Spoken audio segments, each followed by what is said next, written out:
जय हिंद साथियों, स्वागत है आप सभी का संपूर्ण जीके चैनल पर। साथियों, अभी के क्लास में हम लोग देखेंगे यूपी पुलिस की जो नई वैकेंसी निकल करके आई है, जिसका आप लोग का लास्ट आप लोग का 16 जनवरी तक फॉर्म अप्लाई होगा और 20 मार्च को इसका फॉर्म का जैसे एग्जाम का डेट निकाला गया है। तो देखिए, इसका हम लोग प्रैक्टिस सेट को कंप्लीट करेंगे विद डिस्कशन के साथ। तो आइए कंप्लीट करते हैं। और जिस बुक को हम लोग अभी कंप्लीट करें वह प्लेटफॉर्म पब्लिकेशन का बुक है, आप लोग देख सकते हैं, जिसका मॉडल प्रैक्टिस नंबर 2 है। मॉडल प्रैक्टिस नंबर 1 को हम लोगों ने पहले कंप्लीट कर लिया है। जो भी बच्चे चैनल पर नए आए हैं उनको बता दें कि आप लोग इसी वीडियो के डिस्क्रिप्शन में लिंक दिया गया है पहले का क्लासेस का, आप लोग जाकर वॉच कर सकते हैं। देखिए, पहला नंबर क्लास है, कर है प्रबलतम ऑक्सीकारक है। प्रबलतम ऑक्सीकारक है तो देखिए, फ्लोरीन प्रबलतम ऑक्सीकारक है। Option number D right answer हो जाएगा। फ्लोरीन प्रबलतम ऑक्सीकारक है और वह पदार्थ जो ऑक्सीकरण की क्रिया करता है उसे ऑक्सीकारक कहा जाता है। वह पदार्थ जो ऑक्सीकरण की क्रिया करता है उसे ऑक्सीकारक कहा जाता है। इसको ध्यान में रखिएगा और ध्यान में रखिएगा कि ऑक्सीकारक पदार्थ के कुछ अगर उदाहरण आप लोग को नोट करना होगा तो नोट कर लीजिए। जैसे कि O2 हो जाएगा ऑक्सीकारक पदार्थ के उदाहरण, फिर से F2 भी हो जाएगा, H2SO4 हो जाएगा। ये सब जो है ऑक्सीकारक पदार्थ के उदाहरण में आ जाएंगे। चलिए आगे देखते हैं। सेकंड नंबर क्वेश्चन कर रहा है आयरन यानी कि लोहे का शुद्धतम रूप है। तो देखिए, लोहे का शुद्धतम रूप जो होता है पीटवा लोहा होता है। पीटवा लोहा लोहे का शुद्धतम रूप होता है। Option number C right answer हो जाएगा। और ध्यान में रखिएगा हमारे भाइयों कि जो पीटवा लोहा होता है इसमें कार्बन प्रतिशत अगर पूछ दे तो ध्यान रखिएगा 0.12 से 0.25% तक होगा। ठीक है, पीटवा लोहा में कार्बन प्रतिशत कितना होता है तो 0.12 से 0.25 तक होता है और ये सबसे शुद्धतम लोहा होता है पीटवा लोहा। आगे बढ़ते हैं, देखते हैं थर्ड नंबर क्वेश्चन कह रहा है शहतूत रेशम का अग्रणी उत्पादक भारतीय राज्य है। तो देखिए, शहतूत रेशम का अग्रणी उत्पादक भारतीय राज्य कर्नाटक है। Option number C right answer हो जाएगा। शहतूत रेशम का अग्रणी उत्पादक भारतीय राज्य कौन सा है तो कर्नाटक है। Option number C right answer. और कुछ आप लोग महत्वपूर्ण राज्य को नोट कर लीजिए। जैसे कि देखिए, शहतूत रेशम के उत्पादक में शहतूत रेशम के उत्पादन में आंध्र प्रदेश, तमिलनाडु, केरल, मणिपुर ये सब जो है महत्वपूर्ण राज्य में आते हैं। ठीक है, शहतूत रेशम के उत्पादन में आंध्र प्रदेश, तमिलनाडु, केरल, मणिपुर ये सब महत्वपूर्ण राज्य में आते हैं। आगे बढ़ते हैं, देखते हैं 4 नंबर क्वेश्चन कह रहा है 4 नंबर क्वेश्चन दक्षिण पश्चिम मानसून के किस क्षेत्र में वर्षा नहीं होती है। दक्षिण पश्चिम मानसून से किस क्षेत्र में वर्षा नहीं होती है तो आपका राइट आंसर हो जाएगा। देखिए, तमिलनाडु का पूर्वी तट। Option number B right answer हो जाएगा। देखिए, दक्षिण पश्चिम मानसून से तमिलनाडु के पूर्वी तटीय क्षेत्र में वर्षा नहीं होती है। Option number B right answer हो जाएगा। तमिलनाडु के पूर्वी तटीय क्षेत्र में वर्षा नहीं होती है। नेक्स्ट क्वेश्चन है 5 नंबर क्वेश्चन कर रहा है 5 नंबर क्वेश्चन निम्नलिखित मध्ययुगीन शासकों यानी कि मेडिएवल किंग्स में सबसे एक सर्वाधिक शिक्षित था। तो सबसे एक जो था मतलब कि सबसे ज्यादा सर्वाधिक शिक्षित कौन सा था मेडिएवल किंग्स में से। सही आंसर हो जाएगा। देखिए, मध्ययुगीन शासकों यानी कि मेडिएवल किंग्स में मोहम्मद बिन तुगलक जो था वो सर्वाधिक शिक्षित था। कौन था? मोहम्मद बिन तुगलक इन चारों से सर्वाधिक शिक्षक था। ठीक है, शिक्षित था, शिक्षक नहीं शिक्षित था, यानी कि ज्यादा पढ़ा लिखा था। और देखिए, मोहम्मद बिन जो तुगलक था वह उसका शासनकाल अगर पूछ दे कि कब हुआ था तो ध्यान में रखिएगा कि मोहम्मद बिन तुगलक का शासनकाल जो है वह 1325 से लेकर के 1351 तक था। ठीक है, 1325 से लेकर के 1351 तक मोहम्मद बिन तुगलक का शासनकाल चला था। आगे बढ़ते हैं, देखते हैं 6 नंबर क्वेश्चन कह रहा है 6 नंबर क्वेश्चन प्रसिद्ध दिलवाड़ा मंदिर स्थित है। प्रसिद्ध दिलवाड़ा मंदिर जो है स्थित है तो कहां पर स्थित है, बहुत बार आप लोग को बतला चुके हैं, राजस्थान में स्थित है। Option number C right answer हो जाएगा। राजस्थान में प्रसिद्ध दिलवाड़ा मंदिर स्थित है। और देखिए, दिलवाड़ा जो है, दिलवाड़ा के जैन मंदिर सफेद मार्बल के बनाए गए हैं। यहाँ जो है दिलवाड़ा के जो है ये जैन मंदिर है और ये जो है कैसे बनाए गए हैं, किससे बनाए गए हैं तो सफेद मार्बल से बनाए गए हैं। और दिलवाड़ा का जो जैन मंदिर है यह छोटा है लेकिन अपनी नक्शा के लिए जैसे नहीं होता डिजाइन, एक तरह से आप लोग को समझा पाए तो अगर आप लोग समझ पाइए तो समझिएगा भाइयों कि जैसे कि दिलवाड़ा का जो मंदिर है ना, देखिए साइज में छोटा है, ज्यादा ये जैसे एरिया में ज्यादा एरिया बड़ा में नहीं बना है, छोटा ही बना है, बट अपने नक्शा के लिए बहुत ही ज्यादा विश्व विख्यात ये मंदिर है। ठीक है, जो राजस्थान में है दिलवाड़ा मंदिर। Option number C right answer हो जाएगा। नेक्स्ट क्वेश्चन 7 नंबर क्वेश्चन कर रहा है दूसरी पंचवर्षीय योजना की रूपरेखा किसने तैयार की थी। सही आंसर हो जाएगा। देखिए, रूपरेखा पूछ रहा है किसने तैयार की थी तो सही आंसर हो जाएगा आप लोग का पीसी महालनोबिस ने तैयार की थी। Option number C right answer हो जाएगा। पीसी महालनोबिस ने तैयार की थी। और ध्यान में रखिएगा हमारे भाइयों कि दूसरी पंचवर्षीय योजना जो है यह 1956 से 1961 को 1956 से आप लोग पहले नोट कर लीजिए, 1956 से 1961 को नेहरू महालनोबिस मॉडल नाम से जाना जाता है। ठीक है, दूसरी पंचवर्षीय योजना 1956 से 1961 को नेहरू महालनोबिस मॉडल नाम से जाना जाता है। चलिए आगे बढ़ते हैं, देखते हैं 8 नंबर क्वेश्चन हमारे भाइयों। कह रहा है किस सदन के सदस्यों के द्वारा बहुमत से अविश्वास प्रस्ताव पास होने पर मंत्रिपरिषद को त्यागपत्र देना पड़ता है? सही आंसर हो जाएगा लोकसभा के, option number A right answer हो जाएगा लोकसभा के। लोकसभा के सदस्यों के द्वारा बहुमत से अविश्वास प्रस्ताव पास होने पर मंत्रिपरिषद को त्याग देना पड़ता है, त्यागपत्र देना पड़ता है। और याद में रखिएगा कि यदि लोकसभा में किसी मंत्री के विरुद्ध अविश्वास प्रस्ताव पारित किए हो तो संपूर्ण मंत्रिपरिषद को त्यागपत्र देना पड़ता है। ठीक है, चलिए आगे बढ़ते हैं। 9 नंबर क्वेश्चन कह रहा है बालकों की स्थापना किस देश की सहायता से किया गया है? बालकों की स्थापना जो है यह किस देश की सहायता से किया गया है? सही आंसर हो जाएगा, देखिए सबसे पहले आप लोग तो समझ लीजिए ये जो बालको है ये है क्या।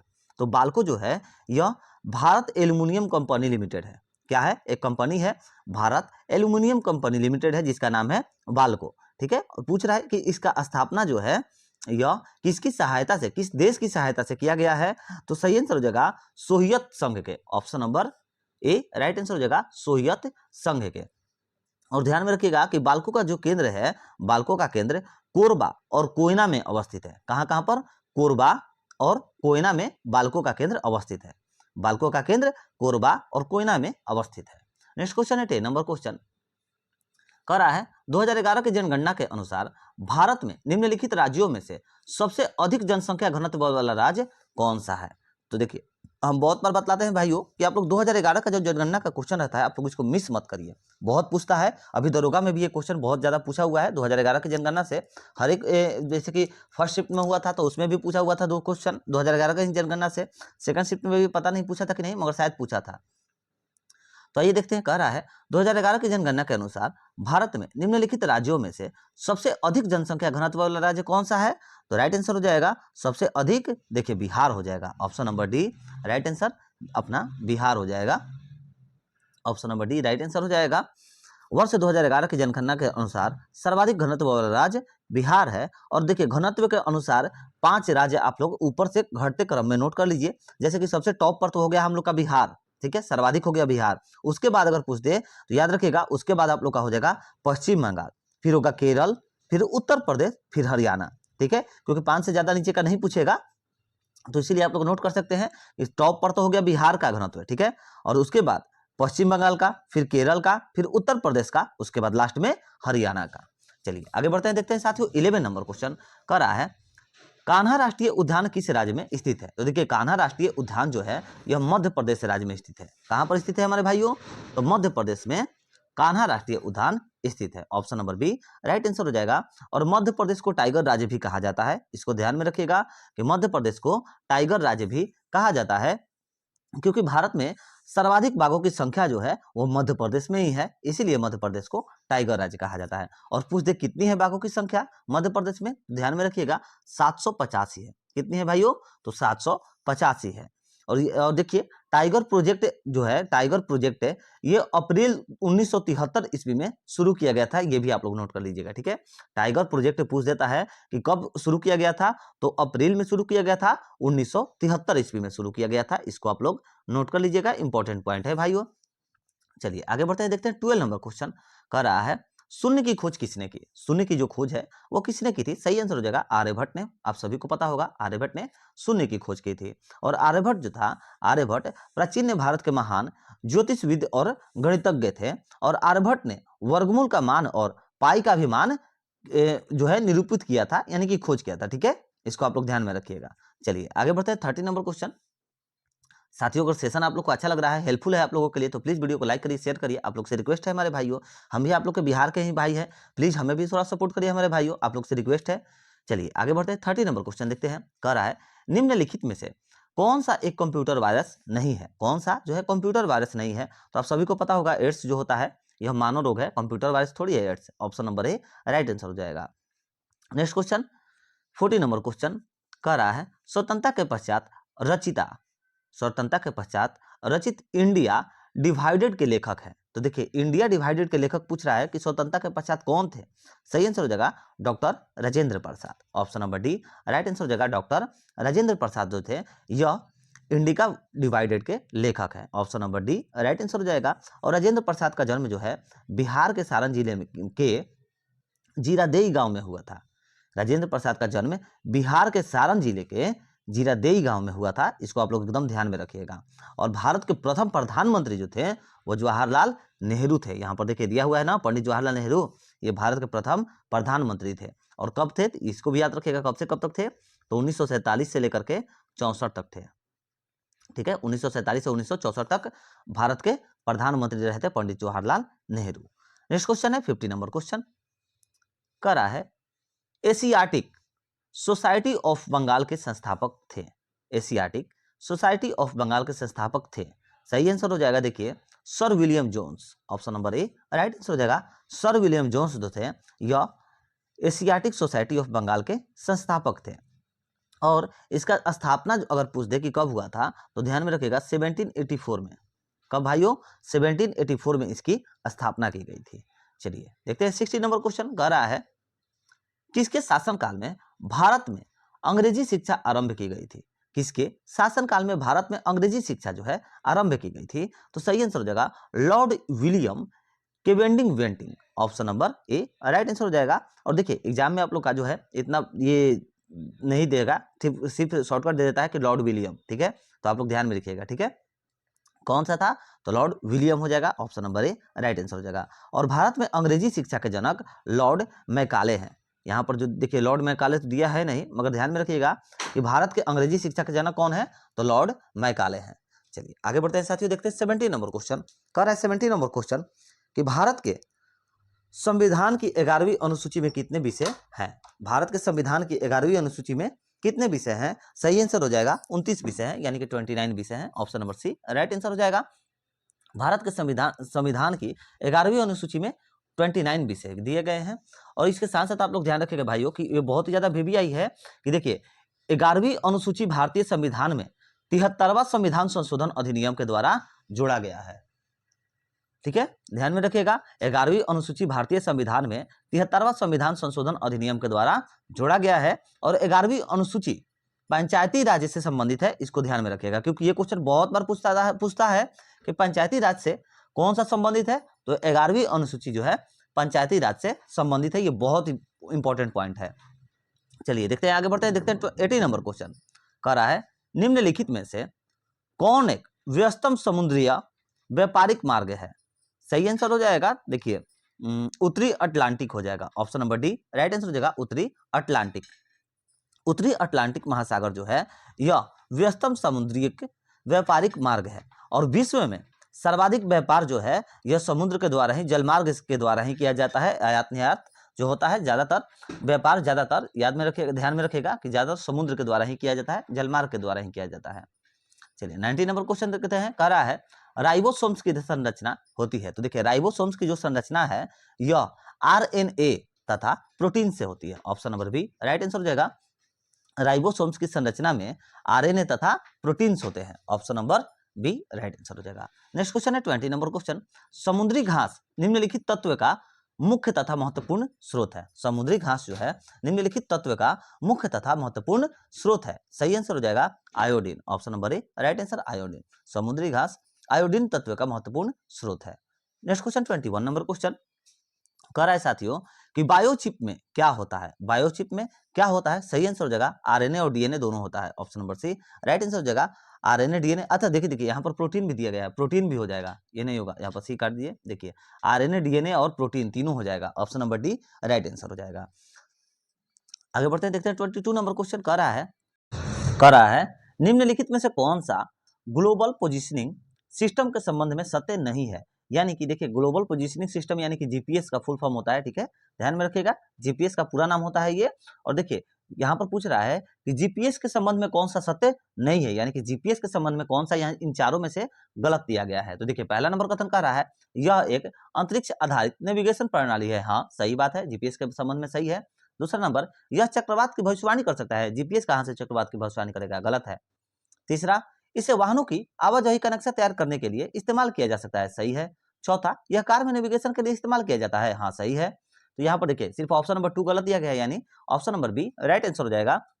और देखिए जीपीएस का जो प्रयोग है ये लोकेशन ज्ञात करने में, नेविगेशन में, ट्रैकिंग में, मैपिंग में, टाइमिंग में, ये सब चीजों में किया जाता है, ध्यान में रखिएगा। चलिए देखते हैं 23 नंबर क्वेश्चन। उत्तर प्रदेश में सर्वाधिक वर्षा का क्षेत्र है, तो देखिए उत्तर प्रदेश में सर्वाधिक वर्षा का जो क्षेत्र है वह तराई क्षेत्र है, option number A right answer हो जाएगा। उत्तर प्रदेश में सर्वाधिक वर्षा का क्षेत्र कौन सा है, तो तराई क्षेत्र है। और उत्तर प्रदेश में सर्वाधिक वर्षा वाला जिला अगर पूछते कौन सा है, देखिए ये तो क्षेत्र पूछ रहा था, ठीक है, तो क्षेत्र पूछे तो आप लोग ध्यान में रखिएगा तो कि तराई क्षेत्र है। और अगर सर्वाधिक जिला अगर पूछ दे कि कौन सा है, तो ध्यान में रखिएगा कि उत्तर प्रदेश में सर्वाधिक वर्षा वाला जिला कौन सा हो जाएगा, तो गोरखपुर होगा। कौन सा होगा, तो गोरखपुर हो जाएगा, इसको आप लोग ध्यान में रखिएगा। चलिए आगे बढ़ते हैं, 24 नंबर क्वेश्चन को देखते हैं। करा है Indian Institute of Sugar Technology Uttar Pradesh के किस शहर में स्थित है, तो देखिए Indian Institute of Sugar Technology जो है उत्तर प्रदेश के कानपुर शहर में स्थित है। ऑप्शन नंबर किस में दिया गया है, कानपुर, ऑप्शन नंबर ए में दिया गया है, option number A right answer हो जाएगा Kanpur. Next question 25 number question कह रहा है प्रसिद्ध ठुमरी गायिका गिरिजा देवी किस घराने से संबंधित है, तो देखिए गिरिजा देवी जो है यह बनारस घराने से संबंधित है, बनारस यहां पर हो जाएगा, option number B right answer. Next question 26 नंबर, ऊंटों का प्रसिद्ध व्यापार किस वार्षिक मेले का हिस्सा है, ऊंटों का प्रसिद्ध व्यापार किस वार्षिक मेलों का हिस्सा है, तो सही आंसर हो जाएगा मेले का, किस वार्षिक मेले का हिस्सा हो जाएगा, देखिए यहां पर सही आंसर होगा Pushkar Mela, option number D right answer हो जाएगा पुष्कर मेला। ऊंटों का प्रसिद्ध व्यापार पुष्कर मेले का वार्षिक हिस्सा है, जो कि हर एक वर्ष में लगाया जाता है Pushkar Mela, option number D right answer हो जाएगा। और ध्यान में रखिएगा कि यह कार्तिक पूर्णिमा के समय में लगाया जाता है, जो ये पुष्कर मेला है यह कार्तिक पूर्णिमा के समय में लगाया जाता है। और कुंभ मेला एक होता है, जैसे कि देखिए यहाँ पर दिया गया है ऑप्शन नंबर सी में कुंभ मेला, आप लोग इसके बारे में थोड़ा सा संबंधित जानिए कि कुंभ मेला विश्व का सबसे बड़ा धार्मिक सम्मेलन है। कुंभ मेला विश्व का सबसे बड़ा धार्मिक सम्मेलन है। और कुंभ मेला 4 पवित्र तीर्थ स्थलों, जौन जौन से स्थलों पर होता है उसको नोट कर लीजिए। कुंभ मेला 4 पवित्र तीर्थ स्थलों प्रयागराज, हरिद्वार, नासिक और उज्जैन, प्रयागराज, हरिद्वार, नासिक और उज्जैन में 12 वर्ष के अंतराल पर आयोजित किया जाता है, ठीक है, कितने वर्ष के अंतराल पर, तो 12 वर्ष के अंतराल पर आयोजित किया जाता है। और सबसे पुराना जो है कुंभ में प्रयाग कुंभ मेला है, सबसे पुराना कुंभ मेला कौन सा है, तो प्रयाग में हुआ था, प्रयागराज में। चलिए आगे बढ़ते हैं, 27 नंबर क्वेश्चन को देखते हैं। कह रहा है स्वतंत्रता की प्रतिमा यानी कि स्टैचू ऑफ लिबर्टी बहुत ही ज्यादा अभी चर्चित में रहा था पिछले वर्ष में, स्टैचू ऑफ लिबर्टी, तो स्टैचू ऑफ लिबर्टी का कहां पर स्थित है ये पूछ रहा है, तो सही आंसर हो जाएगा न्यूयॉर्क में स्थित है, option number D right answer. Statue of liberty कहां स्थित है, तो न्यूयॉर्क में। और फ्रांस ने अमेरिका को यह प्रतिमा जो है उपहार में दिया है, यानी कि गिफ्ट के तौर पर दिया था, फ्रांस ने अमेरिका को यह प्रतिमा उपहार में दिया था। कौन सा प्रतिमा, तो statue of liberty. Next question 28 number question कह रहा है संतोष ट्रॉफी किस खेल से संबंधित है, संतोष ट्रॉफी जो है किस खेल से संबंधित है, बहुत बार बतला चुके हैं फुटबॉल होगा, option number B right answer. Football खेल से संतोष ट्रॉफी संबंधित है। नेक्स्ट क्वेश्चन 29 नंबर क्वेश्चन, देखिए यहाँ पर भी दे दिया गया है जीआई टैग। देखिए जीआई टैग से आप लोग को पिछले ही सेशन में बताया था कि जीआई टैग के एक भी क्वेश्चन को आप लोग मिस मत करिए, ये भी बहुत अभी चर्चित में रह रहा है, बार बार पूछ रहा है इससे क्वेश्चन। जीआई टैग प्राप्त करने वाला पहला भारतीय उत्पादन है, कौन सा हो जाएगा, सही आंसर दार्जिलिंग की चाय है, दार्जिलिंग की जो चाय है यह जीआई टैग प्राप्त करने वाला पहला भारतीय उत्पाद है, option number D right answer हो जाएगा दार्जिलिंग की चाय, ठीक है। और देखिए 2004 में सर्वप्रथम जीआई टैग पंजीकरण दार्जिलिंग की चाय को दिया गया था, ठीक है, कब दिया गया था, तो 2004 में सर्वप्रथम जीआई टैग पंजीकरण जो है यह दार्जिलिंग की चाय को दिया गया था। नेक्स्ट क्वेश्चन 30 नंबर क्वेश्चन करा है प्रसिद्ध पुस्तक ए better India a better world इनके द्वारा लिखी गई, तो देखिए किनके द्वारा लिखी गई थी, ए better India a better world, सही आंसर हो जाएगा। देखिए ए better India a better world जो है किनके द्वारा लिखी गई थी, सही आंसर हो जाएगा एनआर नारायण मूर्ति के द्वारा लिखी गई थी, option number B right answer. NR Narayana Murthy के द्वारा a better India a better world लिखी गई थी, ठीक है, ध्यान में रखिएगा। और ये जो एनआर नारायण मूर्ति है ये भारत की जो इंफोसिस जो सॉफ्टवेयर कंपनी है ना इंफोसिस, उसके संस्थापक हैं, ध्यान में रखिएगा एनआर नारायण मूर्ति इंफोसिस कंपनी के संस्थापक है। नेक्स्ट क्वेश्चन 31 नंबर क्वेश्चन, मरणोपरांत भारत रत्न से सम्मानित प्रथम व्यक्ति थे, तो देखिए भारत रत्न से सम्मानित प्रथम व्यक्ति कौन थे, लाल बहादुर शास्त्री थे। और कब कब इनको भारत रत्न दिया गया था, 1966 में, ध्यान में रखिएगा कब दिया गया था? तो 1966 में इनको दिया गया था। Next question 32 number question, art of living, art of living के प्रस्तावक और प्रचारक कौन है? सही आंसर हो जाएगा, देखिए आर्ट ऑफ लिविंग के प्रस्तावक और प्रचारक जो है श्री श्री रवि शंकर है। कौन है? श्री श्री रवि शंकर है। Option number B right answer हो जाएगा। और श्री श्री रवि शंकर के द्वारा 1982 में आर्ट ऑफ लिविंग फाउंडेशन की स्थापना की गई थी। कब की गई थी? तो 1982 में इनके द्वारा स्थापना की गई थी। Next question 33 number question, world press freedom index 2023 के भारत किस स्थान पर है? सही आंसर हो जाएगा, वर्ल्ड प्रेस फ्रीडम इंडेक्स 2023 में भारत 161वें स्थान पर है। Option number C right answer हो जाएगा, 161वें स्थान पर है। और वर्ल्ड प्रेस फ्रीडम इंडेक्स 2023 में शीर्ष पर यानी कि ऊपर से आप लोग तीन देश के नाम नोट कर लीजिए, ठीक है। कौन कौन सा हो जाएगा? पहले नॉर्वे होगा, दूसरे नंबर पर आयरलैंड आता है, तीसरे नंबर पर डेनमार्क आता है। वर्ल्ड प्रेस फ्रीडम इंडेक्स 2023 में जो शीर्ष पर रहे थे, तो टॉप पर पहले पर नॉर्वे रहा था, दूसरे पर आयरलैंड और तीसरे पर डेनमार्क रहा था। और देखिए वर्ष 2022 में भारत का जो स्थान था 150वां था। वर्ल्ड प्रेस फ्रीडम इंडेक्स जो है इसमें 2022 में भारत का स्थान 150वां नंबर पर था और 2023 में कितना पर चला गया? तो 161वें नंबर पर भारत का स्थान चला गया है। नेक्स्ट क्वेश्चन 34 नंबर क्वेश्चन कह रहा है, वर्ष 2023 के लिए मेजर ध्यानचंद खेल रत्न पुरस्कार किसे सम्मानित किया जाएगा? तो देखिए सही आंसर हो जाएगा, चिराग शेट्टी और सात्विक साईराज रंकी शेट्टी को भी दिया जाएगा। तो राइट आंसर हो जाएगा यहाँ पर देखिए ऑप्शन नंबर सी हो जाएगा, ए और बी दोनों हो जाएगा, ठीक है, ए और बी दोनों हो जाएगा। और जो यहाँ पर दिया गया है मोहम्मद शमी, तो मोहम्मद शमी को देखिए खेल मंत्रालय के अनुसार जो है मोहम्मद शमी और फिर टोटल लगभग 26 एथलीट्स को अर्जुन अवार्ड दिया जाएगा, ठीक है। कौन सा? तो अर्जुन अवार्ड दिया जाएगा, जो कि दिया जा चुका है मोहम्मद शमी को, अभी मिल गया है, ये जैसे प्रिंट जो है पहले का दिया गया है क्वेश्चन। चलिए आगे देखते हैं 35 नंबर क्वेश्चन कह रहा है, हिंदी भाषा में साहित्यक अकादमी पुरस्कार 2023 किसने जीता है? हिंदी भाषा में साहित्य अकादमी पुरस्कार 2023 किसने जीता है? सही आंसर हो जाएगा, देखिए संजीव ने जीता है। किसने? तो संजीव ने जीता है। Option number B right answer हो जाएगा। और वर्ष 2023 के लिए साहित्यिक अकादमी पुरस्कार संजीव को उपन्यास जो दिया गया है, किस उपन्यास के लिए दिया गया है? तो मुझे पहचानो के लिए संजीव को साहित्यिक अकादमी पुरस्कार दिया गया है। नेक्स्ट क्वेश्चन है 36 नंबर क्वेश्चन कह रहा है, केंद्रीय जांच ब्यूरो यानी कि सीबीआई ने बाल यौन शोषण सामग्री के प्रसार और साझा करने के खिलाफ किस नाम से एक राष्ट्रव्यापी अभियान शुरू किया है? तो किस नाम से शुरू किया गया है? सही आंसर हो जाएगा, देखिए इसका राइट आंसर हो जाएगा आप लोग का operation Meghchakra. Option number A right answer हो जाएगा, ऑपरेशन मेघचक्र। केंद्रीय जांच ब्यूरो यानी कि सीबीआई ने बाल यौन शोषण सामग्री के प्रसार और साझा करने के खिलाफ में ऑपरेशन मेघचक्र नाम से एक अभियान को शुरू किया है। Option number A right answer हो जाएगा। नेक्स्ट क्वेश्चन 37 नंबर क्वेश्चन, अंतरराष्ट्रीय भारतीय फिल्म अकादमी पुरस्कार 2023 आईफा 2023 यानी कि अंतरराष्ट्रीय फिल्म अकादमी पुरस्कार यानी कि आईफा 2023 में सर्वश्रेष्ठ अभिनेता का पुरस्कार किसने जीता है? सर्वश्रेष्ठ अभिनेता का पुरस्कार ऋतिक रोशन को दिया गया है। Option number B right answer हो जाएगा। और देखिए अगर बेस्ट फिल्म में पूछते कि आईफा 2023 का बेस्ट फिल्म किसको पुरस्कार दिया गया है, तो याद रखिएगा दृश्यम 2 को दिया गया है। नेक्स्ट क्वेश्चन है 38 नंबर क्वेश्चन, कौन सा राज्य पेपरलेस बजट पेश करने वाला पहला राज्य बना है? तो कौन सा राज्य बना है? सही आंसर हो जाएगा आप लोग का, देखिए Uttar Pradesh. Option number C right answer, Uttar Pradesh. Uttar Pradesh ऐसा पहला भारतीय राज्य बन गया है जिसने कागज रहित बजट को पेश किया है। नेक्स्ट क्वेश्चन है 39 नंबर क्वेश्चन। साथियों अगर सेशन अच्छा लग रहा है तो प्लीज वीडियो को लाइक करिए, शेयर करिए अपने दोस्तों मित्रों के पास। आगे बढ़ते हैं 39 नंबर क्वेश्चन को देखते हैं।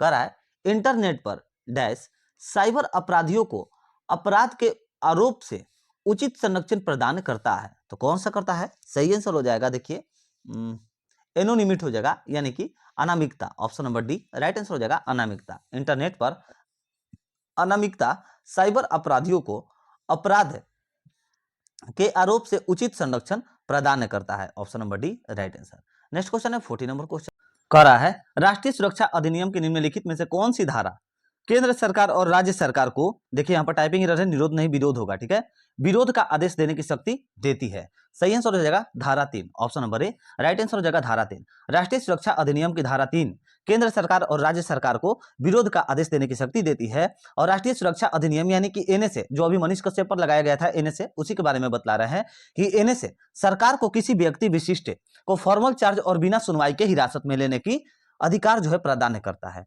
और एनएसए किसी व्यक्ति को राष्ट्रीय सुरक्षा के लिए खतरा उत्पन्न करने से रोकने हेतु केंद्र या राज्य सरकार को उस व्यक्ति को हिरासत में लेने का अधिकार देता है। और किसी व्यक्ति को अधिकतम 12 महीने तक हिरासत में एनएसए के द्वारा लिया जा सकता है।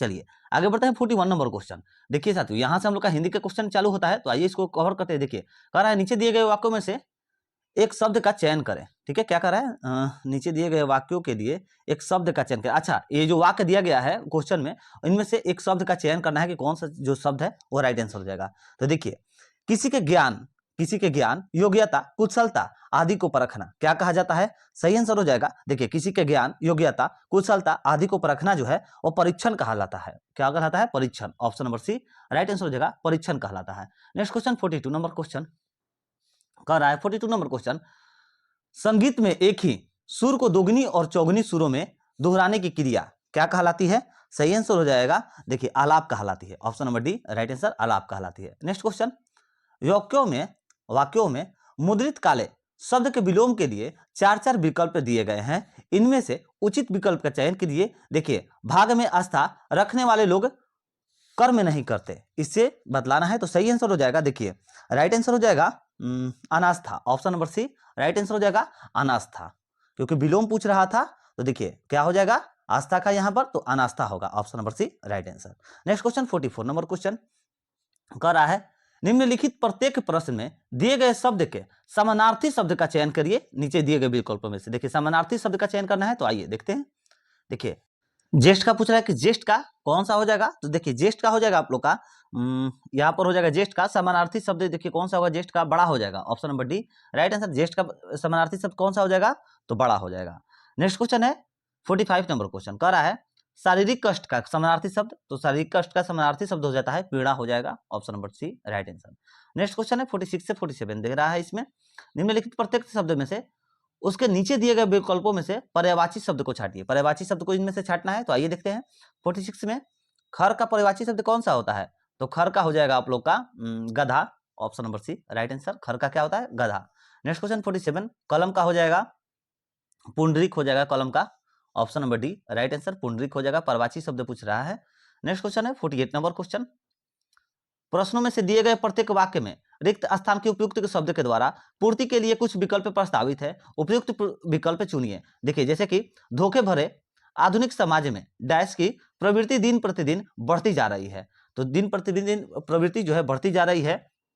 सही आंसर हो जाएगा, देखिए इसका प्रवंचन हो जाएगा। Option number B right answer, धोखे भरे आधुनिक समाज में प्रवंचन की प्रवृत्ति दिन प्रतिदिन बढ़ती जा रही है। Option number B right answer. Next question है 49 नंबर क्वेश्चन कह रहा है, निम्नलिखित शब्दों में प्रचलित अर्थ बतलाइए। प्रचलित अर्थ बतलाइए। तो देखिए सही आंसर हो जाएगा 49 का, यहाँ पर क्या चीज का दिया गया है? पुष्कर दिया गया है। तो पुष्कर शब्द का प्रचलित अर्थ हो जाएगा सरोवर। Option number A right answer.